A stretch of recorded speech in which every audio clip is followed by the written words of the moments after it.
And next, we have Yakov Faerman, who will be speaking to us about modeling the CGM. Can you hear me? Okay. Thank you, Gianna. I'm excited to share some updates on the circumgalactic medium at redshift 0.5, which thanks to JWST is now the very local universe. And first, I would like to thank the organizers for the opportunity to give this talk and to be here. Santa Cruz is a great place to think about galaxies, and even more so about diffuse gas in different optical depth regimes. I also want to thank the speakers before me in this morning sessions for the great CGM talks. So my introduction can be short.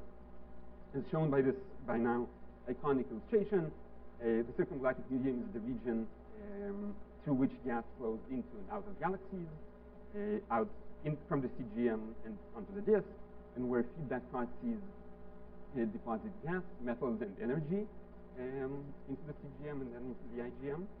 The CGM both affects these processes and is shaped by them. And it's inherently multi-scale with spatial scales from sub-parsec to megaparsec, and it's also multi-phase with gas temperatures between 10 to the 1000, 10 to the 4 Kelvin, and 10 to the 7 Kelvin.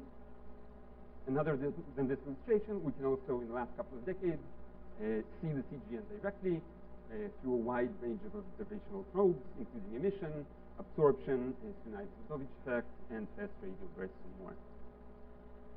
In this talk, I'll focus on the cool phase of the CGM, the 10,000 Kelvin phase, which may be responsible for fueling star formation in the galaxy and has reached an interesting physics, as shown by this schematic from the 2022 Beetle survey. Some of the open questions associated with this phase include how it forms and survives, and what are its basic properties, including mass and morphology. And my goal in this talk will be to address the mass of the cool CGM as a function of halo mass. So mass as a function of halo mass. And I'll do this by constructing models and applying them to UV absorption measurements, UV absorption data, sensitive probe of diffuse gas. And I'll break this into two parts. I'll start with Milky Way mass galaxies, and I'll move on to lower mass or dwarf galaxies. So let's start with the Milky Way mass galaxies. Observations in the last decades show that the cool gas in the CGM is everywhere, with covering fractions on the sky that are high, close to unity, especially around star-forming galaxies. It's also extended, going out to at least half of real radius and beyond, and has high Pound densities, suggesting that it's metal-rich. To understand these observations better, we constructed a model for the full CGM. The key point here is that the measured metal ion Pound densities allow us to constrain the gas ionization parameter, or the density. In our model, we assume that the cool gas is in pressure equilibrium with the warm-hot ambient phase, which we adopt for our previous work. The cool gas is in photonization equilibrium with a UV background, the metagalactic radiation field. For this project, we assumed the Harden-Maddow 2012 radiation field. And the model has basically three parameters: the radial extent of the cool gas, its volume film fraction, and the pressure normalization, which affects the gas density. So here you can see density and temperature profiles for the warm hot gas in red. Again, for this we assumed the pressure profile from a previous work, also done for Milky Way mass galaxies. And the cool phase, which is which has a blue curve. The gas temperature for the cool phase, you can see, increases outwards as in PIE as the density decreases. Here you can see the effect of the pressure normalization, which affects the density, but only weakly affecting the gas temperature. So let me start with the H1 column density measurement as a function of the input parameter. H1 columns, function of the input parameter. The markers show the cost tables observation. And the black curve shows a nominal model for which the cold gas occupies about 1% of total halo volume and has a mass of about 3 times 10 to the 9 solar mass. You can see that there is some scatter in the measurements between different lines of sight or different objects. And this scatter can be, or at least half of the scatter, can be reproduced by variation of the factor of 2 in gas mass of the full phase.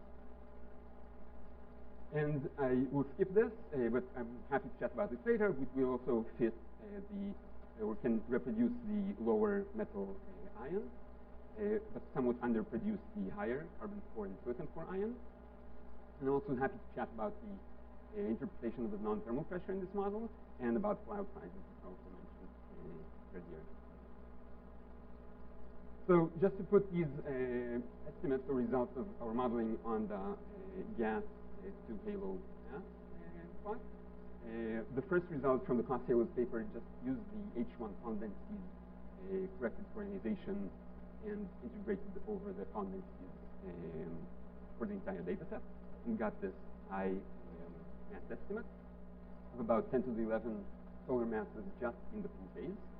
And our model reproducing the typical column densities of H1, again, constrained by the metal ions, gives this a lower mass with a range of factor of 10 total, from 10 to the 9 to 10 to the 10 solar masses, again, reproducing most of the observations, most of them. And I'll show this in two panels. This will be the actual CGM mass as a function of the halo mass, and this will be the fraction that is in this full phase as a fraction of the halo barium byte. Okay, so this is normalized to point. So this is for the first part. These are the Milky Way mass halos, and I'll move on to the low mass galaxies, the more recent work that I was excited about. So here the data set we addressed was compilation collected by Yong Zheng and collaborators, including Joe. Joe mentioned earlier in his talk. You can see here the data set selected as stellar mass and input parameter. So probing stellar masses in order of magnitude and lower from the Milky Way, and input parameters all the way out to the real gradient of these halos. The measurements are mostly H1 sections and upper limits for the metal ions. And the curves I want to stress here, the curves here are not models. They're simple power law fits to the individual quantities. So they're not, they suggest some trend to IVI, but they're not, they don't tell us, they don't inform us about the physical gas distribution underlying these measurements. So for this, we constructed this model. Given the fact that these are mostly H1 column densities, the gas density is not constrained in these observations. And we assume for our model a power law density profile. And the important point here is that the H1 fraction in the low density gas scales approximately as the gas density. And then for a given H1 column, for measured H1 column, the gas density squared times the volume fraction is constant. This is the H1 column. And the gas mass in the halo in this photoionized phase scales approximately as the volume fraction. And since the volume fraction is bounded by unity, we can get an upper limit in the gas mass in this photoionized phase. So let me just demonstrate this. Here I'm showing three different models with the same power law density slope, but differing in volume fraction from 1 to 0.01 units of 1%, and the gas density and the total mass in the full phase varies by a factor of 10. Right, so square equals 100, and you can see that all three models reproduce approximately the same H1 column. So applying these two observations, we bin the data into three halo mass bins and fitted H1 and fitted our model to these measurements. And here are the results. So for assuming volume filling gas, we get these upper limits on the gas masses with approximately 10 to the 9 solar masses in this photoionized state. And about 5% of the barium fraction in the halo. We can also construct models with a lower volume filling fraction motivated by Milky Way galaxies, so about 1%. And this gives us these lower masses by a factor of about 10. We can compare these, we can ask how these masses, what these masses tell us about what are the implications of these masses for the galaxy evolution? And one thing we can do is estimate the gas accretion rate, given the dynamical scale of the halo, which is about 1 gigayear, and compare them to the star formation rates in the galaxies. So dividing these masses by 10 to the 9 is easy. It gives us about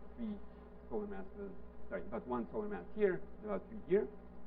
The mean star formation rate in the Cos halos galaxies for this data set is about 4, so it's comparable. And the upper limit in the accretion rate here is about 1 solar mass, and about 0.1 for these set of models. So finally, I want to briefly mention two methods that may allow testing our models. The first is fast radio bursts, which have been discussed earlier today, probing the total electron column density and allowing us to also constrain the magnetic fields in the gas using Faraday rotation. This method is exciting because it's independent from gas metallicity and is suited to probe ionized gas. And the second method is emission, which allows us to constrain the gas morphology, and when combined with absorption, can provide even stronger constraints in the gas density. I'll put my summary here, and I'd be happy to take questions.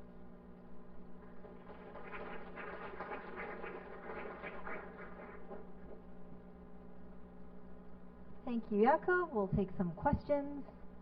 Okay, we'll start back there.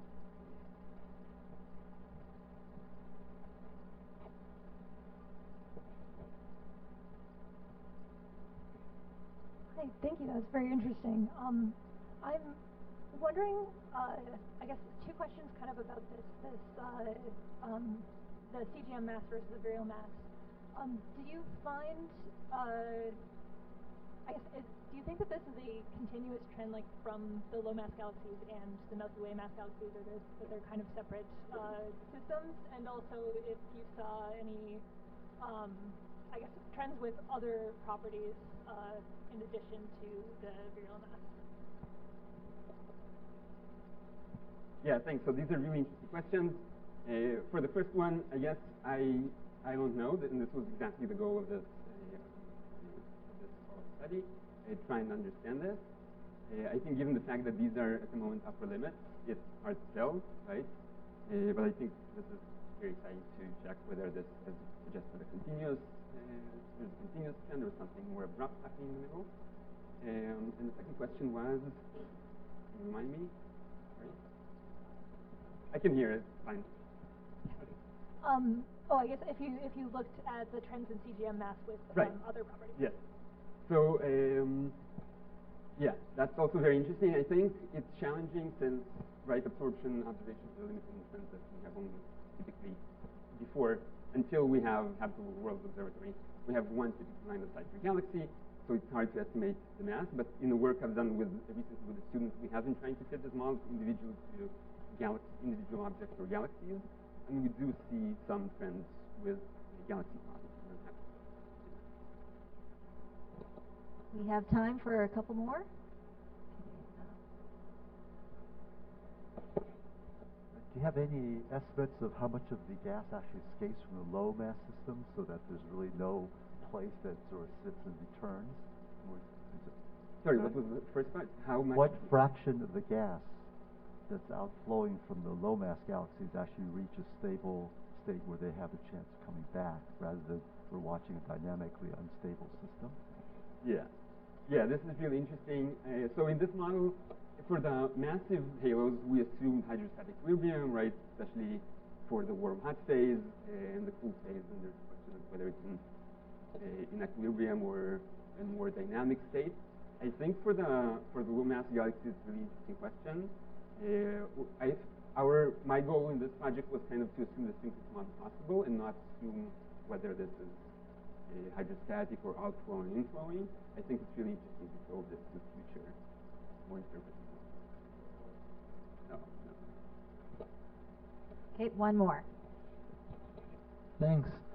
Very interesting. I am going to ask you about non-thermal pressure components and cloud sizes. I wonder, are you kind of, is the current model kind of agnostic to what is causing it? It's just kind of a single parameter that's valid throughout the entire halo? or do you have any plans to try and do this a bit more self-consistently, at least in terms of like magnetic fields and magnetic field amplification as the gas cools and contracts? I mean, I could at least see how you could try and implement that self-consistently into the model.